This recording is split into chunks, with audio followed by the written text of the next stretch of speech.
안녕하세요, 청취자 여러분. 오늘 저희가 함께 살펴볼 이야기는요.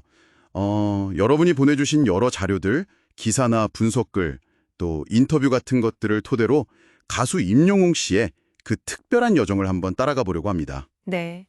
정말 평범했던 청년이 어떻게 이렇게 국민적인 사랑을 받게 됐는지, 특히 중장년 팬들의 마음을 확 사로잡은 비결이 뭘까 좀 깊이 파헤쳐 보겠습니다. 흥미로운 주제죠. 네. 그 자료들을 쭉 보니까요. 시작이 우리가 생각했던 거랑 좀 다르더라고요. 원래 운동선수가 꿈이었다면서요? 아, 네, 맞아요. 처음엔 축구 선수를 꿈꿨는데, 주변에 워낙 잘하는 친구들이 많아서 좀 좌절을 했다고 하고요. 아, 또 중학교 때는 태권도도 했었는데, 이것도 뭐 고등학교 때 야간 자율학습 때문에 그만뒀다고 하더라고요. 그렇군요. 배경을 보면 5살 때 아버지를 여의고 또 어머님이 미용실 하시면서 키우셨고 얼굴에 큰 흉터도 있고 쉽지 않은 어린 시절이었던 것 같아요. 그렇죠. 그런 어려움들이 있었죠.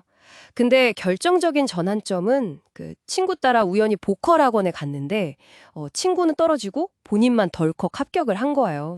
아, 정말요. 네. 그래서 실용음악과에 진학하게 된 거, 이게 어떻게 보면 인생의 방향을 완전히 바꾼 계기가 된 거죠. 와. 근데 음악의 길로 들어섰다고 해서 바로 풀린 건 아니었잖아요.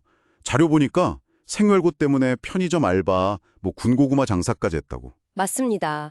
처음엔 발라드 가수를 정말 하고 싶어 했대요. 홍대에서 버스킹도 하고 그랬는데, 기회가 잘 안 닿았던 거죠. 그때 팬들이 그의 노래를 듣고 발라드와 트로트를 합쳤다 이런 의미로 발로트라는 별명도 붙여줬다고 하고요. 아, 그 별명이 그때 생긴 거군요. 네. 그러다가 이제 중요한 전환점이 오는데 지역 가요제에 나가서 어르신 관객들을 위해서 트로트를 불렀어요. 내 나이가 어때서. 네네. 그걸로 대상을 딱 받으면서 아, 이 길이구나 생각하게 된 것 같아요. 그 후에 전국 노래자랑 포천편에서 최우수상 타고 또 아침마당 도전 꿈의 무대 이거 중요하죠. 아, 맞아요. 아침마당 5연승 했잖아요. 네. 그것도 그냥 한 게 아니라 패자부활전까지 거쳐서 올라갔어요. 이때 군고구마 장사했던 이야기도 하고 그런 진솔함이 중장년층 시청자들 마음을 확 움직인 거죠. 정말 드라마 같네요. 그렇게 2016년에 데뷔하고도 한동안은 좀 무명이었는데 계단 말고 엘리베이터 이 노래가 조금씩 알려지기 시작했고요. 네, 서서히요. 그리고 진짜 결정적인 건 2020년 미스터 트롯 우승. 이때부터는 뭐 완전히 달라졌죠. 그렇죠. 그야말로 신드롬이었으니까요. 이 엄청난 인기, 단순히 노래 잘한다 이것만으로는 설명이 좀 부족한 것 같은데 핵심 요인이 뭘까요? 여러 가지가 정말 복합적으로 작용한 결과라고 봐야 하는데요. 당연히 그 깊이 있는 목소리, 뛰어난 가창력, 이건 기본이고요. 네, 기본이죠. 근데 더 중요한 건 뭐랄까 전통 트로트부터 발라드까지 넘나드는 그 감성 표현 능력 그리고 또 단정하고 바른 이미지 있잖아요. 아들 삼고 싶다, 사위 삼고 싶다 하는 아, 맞아요. 그런 이야기 정말 많이 들었어요. 네.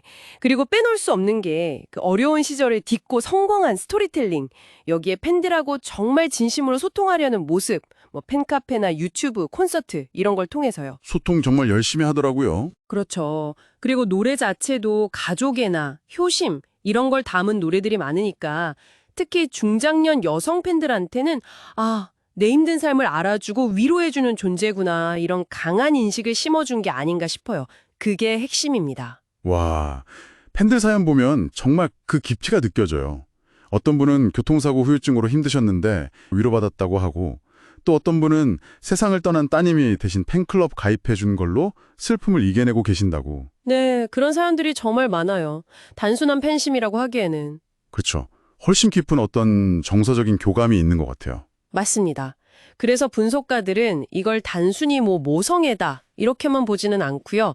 잊고 지냈던 어떤 설렘이나 감정적인 위안 아니면 이상적인 아들 혹은 사위 그런 모습에 대한 투영 이런 것들이 다 섞여 있는 복합적인 심리로 보는 거죠. 아하. 어쩌면 삶의 어떤 공허함 같은 걸 느낄 수 있는 중장년층에게 임영웅이라는 존재 자체가 당신은 소중해요. 이런 메시지를 주는 걸 수도 있고요.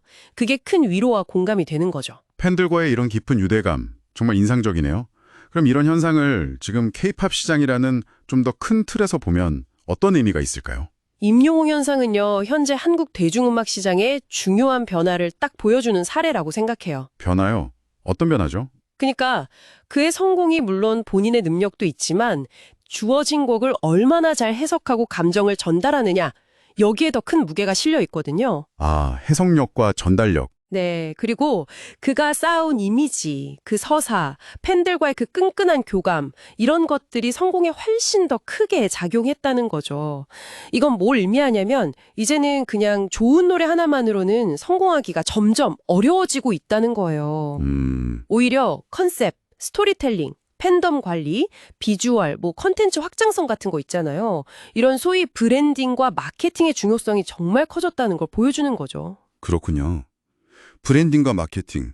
그럼 예전에 우리가 막 국민가요다, 시대를 대표하는 노래다 했던 그런 건 이제 정말 사라지는 걸까요? 그럴 가능성이 상당히 높아 보입니다. 아, 정말요? 네. 과거하고는 너무 달라졌어요.